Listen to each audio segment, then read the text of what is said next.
성령님 좋은 아침입니다. 이 시간 성령님을 초청합니다. 오늘도 내 안에 오셔서 하나님을 기쁘시게 드릴 것을 소원하게 해주세요. 오늘 말씀을 통해 구체적으로 무엇을 해야 할지를 깨닫게 해주세요. 깨달은 것을 삶 속에서 실천할 수 있도록 도와주세요. 아멘. 오늘 함께 나누실 하나님 말씀은 누가복음 21장 1절에서 19절까지의 말씀입니다. 오늘 21장은 예수께서 눈을 들어 황금을 보시는 것으로 시작이 됩니다. 당시 예루살렘의 성전은 재건공사와 운용을 위해 모금을 받고 있었습니다. 주전 20년경에 시작해 주 63년에서 64년까지 계속되었다고 하는데 현재는 한 3분의 2 정도 진척이 된 주 33년경이었습니다. 최대한 많은 사람들로부터 수금하기 위해 여인들의 뜰에 13개의 나팔 모양으로 생긴 헌금괴를 만들었습니다. 그리고 지금 그곳에 부자들과 어떤 가난한 과부가 돈을 넣는 것을 보십니다. 많은 돈을 넣은 부자들은 나팔이 울리듯 이목을 집중시켰을 것입니다. 어떤 가난한 과부는 2렙돈을 넣습니다. 렙돈이란 로마의 가장 작은 화폐 단위로서 1.7g 정도의 구리동전입니다. 노동자의 일일 품삯이 1드라크마라고 보는데 1렙돈은 128분의 1 드라크마였습니다. 오늘날로 생각해 본다면 그저 최저임금을 한 10,000원 정도로 보고 하루 품삯을 한 10만 원 정도라고 생각해 보면 10만 곱하기 128로 나눈 781원이 될 것이고 또 2렙돈은 1,562원이 됩니다. 그러니까 나팔 모양의 헌금함에 구리동전 2개가 들어갔을 때 공허한 짤랑 소리가 또한 이목을 끌었겠지만 이내 사람들은 성전 안으로 들어가는 부자들의 옷가지를 바라보며 동경합니다. 하지만 그때 예수님은 그 여인에 대해 이야기를 시작하십니다. 그녀의 행색이 부자들과는 달랐을 것이 분명합니다. 옷, 장신구, 머리, 고대 근동의 액살을 그대로 맞은 피부에 거칠어짐, 청결하지 못함, 어두운 표정, 주변 사람들의 시선과 찌찌거리는 소리. 그런데 그 여인을 처음 보는 예수께서 그녀가 가난한 과부였으며 가지고 있는 생활비 전부를 넣었음을 어떻게 알 수 있었을까요? 그것이 바로 예수가 우리를 구원하는 방식입니다. 주님이 이 이야기를 알고 계시며 드려지는 이야기를 자신의 이야기 속으로 품으십니다. 나의 이야기가 예수님과 만나 하나님 나라의 이야기로 바뀌는 것이 바로 구원입니다. 우리를 구원하시기 원하시는 예수님은 우리의 이야기를 받기 원하십니다. 하나님을 향한 어떤 이야기도 갖지 않고 자신만을 드러냈던 부자들은 예수를 지나칩니다. 하지만 하나님밖에 의지할 곳 없어 모든 삶을 드렸던 여인은 지금 예수님 앞에 서 있습니다. 이야기를 드린다는 것에 대해 생각해 봅니다. 남편을 잃은 과부는 생계를 유지하기 어려웠을 것입니다. 누군가의 보호 없이는 살아가기 힘들었습니다. 그럼에도 어떤 보호도 받지 못하고 삶을 소진합니다.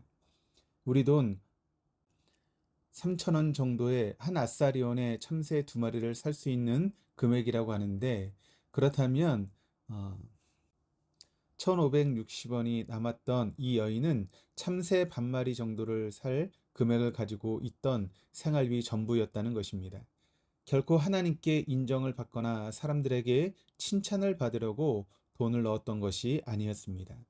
예배를 드릴 최소한의 여력조차 남지 않았기에 남은 돈 모두를 헌금함에 넣고 인생을 마치려고 결심했던 것입니다.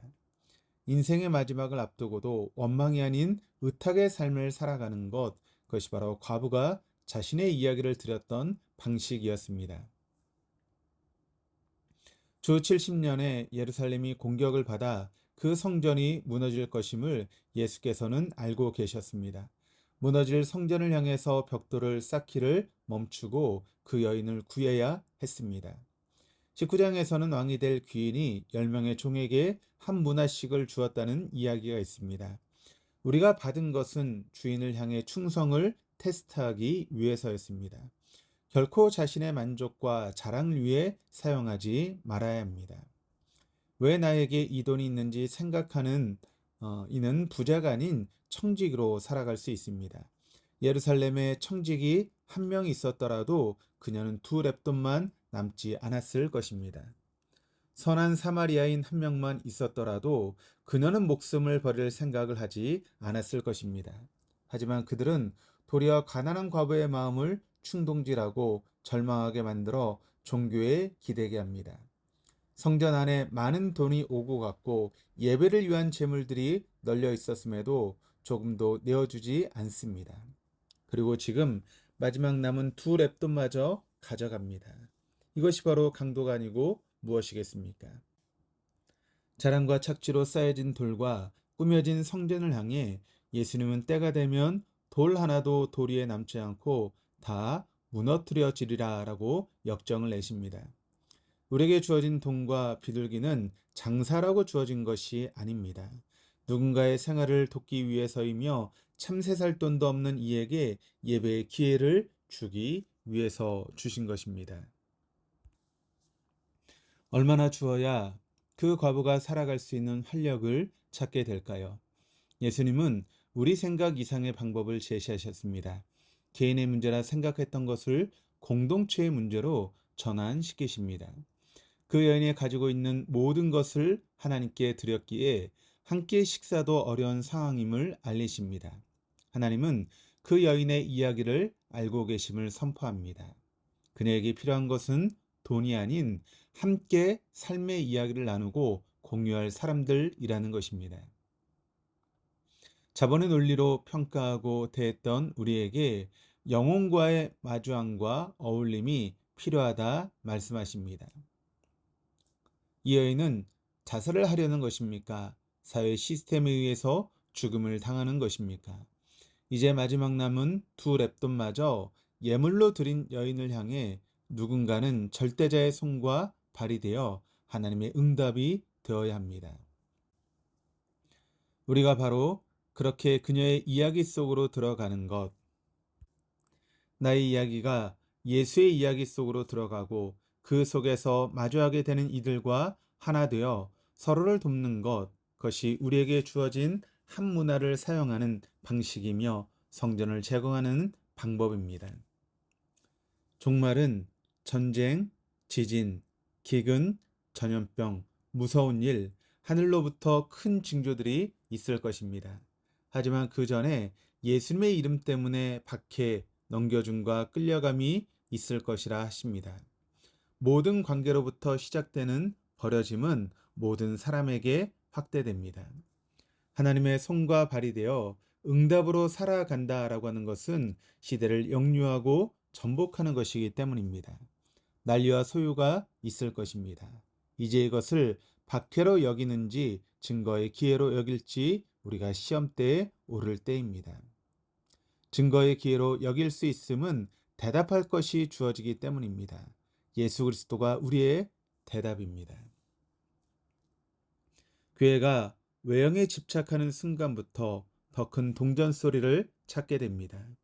부자들이 헌신이란 명목으로 자신을 드러내는 동안 헌신할 기회도 얻지 못하는 과부는 뜻모를 죄책감에 괴로워할 것입니다.